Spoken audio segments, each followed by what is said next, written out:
Bahasa Indonesia disebutkan Yesus Kristus. Kalau bahasa Inggris disebutkan Jesus Christ. Kalau bahasa Hebrew itu atau bahasa Ibrani disebutkan Jehosia Amasia. Dan kalau bahasa Yunani disebutkan Zeus Christos, Kreo.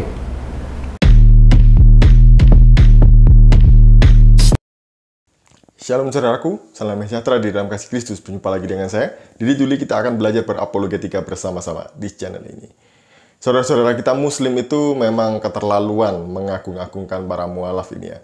Apalagi jika mualaf ini mengaku sebagai mantan rohaniwan atau mantan pendeta, pastor, suster, biarawati gitu ya. Pasti mereka mendapat tempat tersendiri di kalangan saudara-saudara kita Muslim ini. Nah, ada mualaf yang katanya cerdas. Tapi kalau saya lihat ya, dia ini 11-12 dengan Ustadz Kenama ya.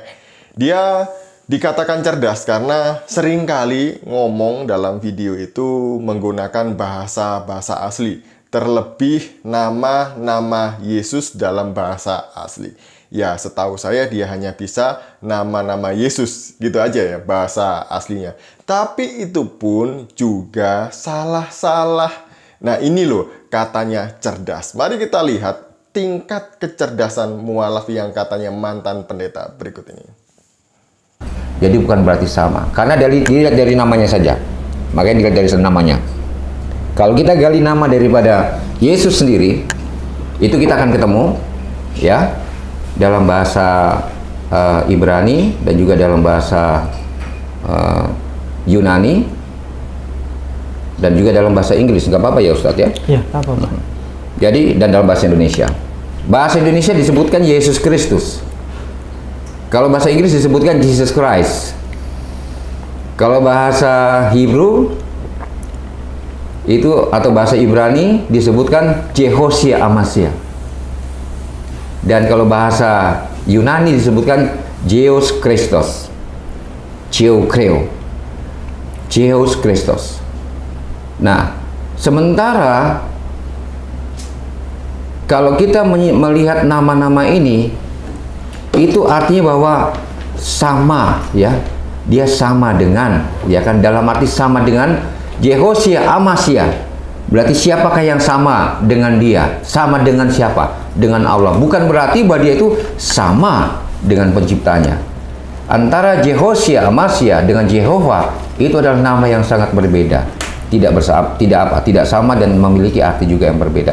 Jadi tidak akan mungkin Jehosia Amasia sama dengan Jehovah, ya, karena Jehovah itu adalah Khalik, pencipta. Sementara kalau Jehosia Amasia itu adalah ciptaan yang diberikan kuasa atau kesanggupan. Jadi itu tadi ya yang dikatakan oleh mualaf cerdas katanya tadi itu. Jadi menurut dia nama Yesus dalam bahasa Ibrani adalah Jehosia Hamasia. Kemudian dalam bahasa Yunani adalah Kreo atau Zeus Christos. Saya baru dengar nama-nama ini ya. Jehosia Hamasia. Nama Yesus dalam bahasa Ibrani itu bukan Jehosia, tapi Yehoshua Hamasia. Kemudian dalam bahasa Aramnya menjadi Yeshua. Dalam perkembangan selanjutnya bahasa Aram menjadi Yesu atau Yesu. Jadi itulah nama Yesus dalam bahasa Ibrani dan juga bahasa Aram. Kemudian dalam bahasa Yunani tadi dia bilang adalah Zeus Christos atau Kreo. Selama saya kuliah teologi ya, dari S1 sampai S2, saya tidak pernah menemukan ada nama Yesus Kreo. Yang ada dalam bahasa Yunaninya, nama Yesus adalah Yesus Kristus atau Yesus Kristus. Jadi inilah nama Yesus dalam bahasa Yunani. Nah, kalau mualaf cerdas, kualitasnya aja gini, bahasa Yunani Ibraninya aja salah-salah gitu. Bagaimana yang bodoh gitu ya? Dan ini dulu dia sekolah teologi di mana? Kok dia bisa dapat nama-nama Yesus yang seperti ini? Nah gini kok ya katanya dibilang cerdas. tolonglah teman-teman, saudara-saudara muslim itu sekarang itu zaman itu sudah maju, berkembang, internet itu sudah bisa diakses melalui HP. Tolong dicek perkataan Pak Maksi Deng ini tadi ya. Betul atau enggak nama-nama Yesus. Itu semuanya salah. Kalau teman-teman cek di YouTube ataupun di Google, itu pasti nggak ada nama-nama itu. Dan kemudian dia tadi bilang gini, nama Yehosia yang dimaksud dia tadi itu adalah Yehosua. Itu nggak sama dengan Yehova. Sama di mananya? Yang satu pencipta, yang satu ciptaan. Nah, ini kesalahan dia juga. Nah, memang beda. Yehosua itu adalah berasal dari dua kata yang dijadikan satu kata, yaitu dua kata bahasa Ibrani. Kemudian Yod-Heh-Vah-Veh atau Yehova, kemudian dan Yasa.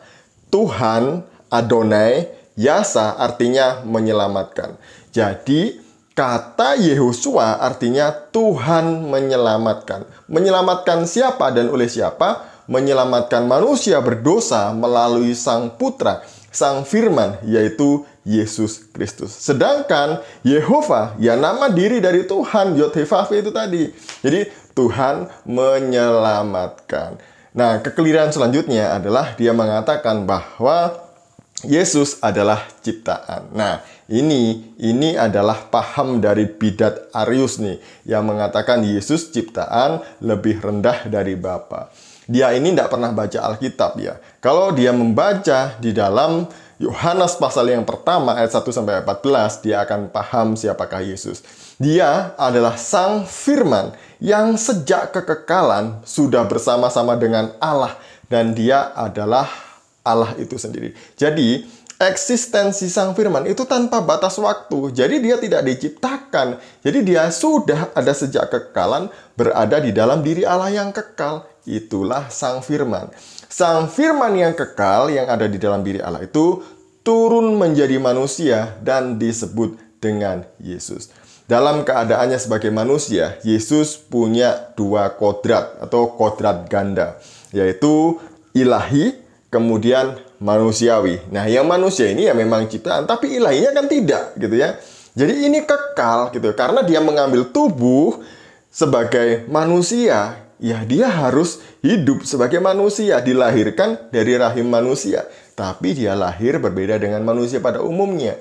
Dia lahir karena Sang Firman Allah turun melalui perantaraan Roh Kudus. Itulah Yesus yang tidak diciptakan dan eksistensinya, keberadaannya tanpa batas waktu. Dia sudah ada sejak kekekalan sampai kekekalan. Inilah Yesus Kristus.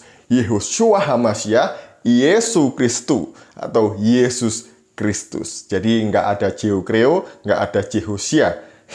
Itu tadi salah. Kasihan sekali ya dengan orang ini.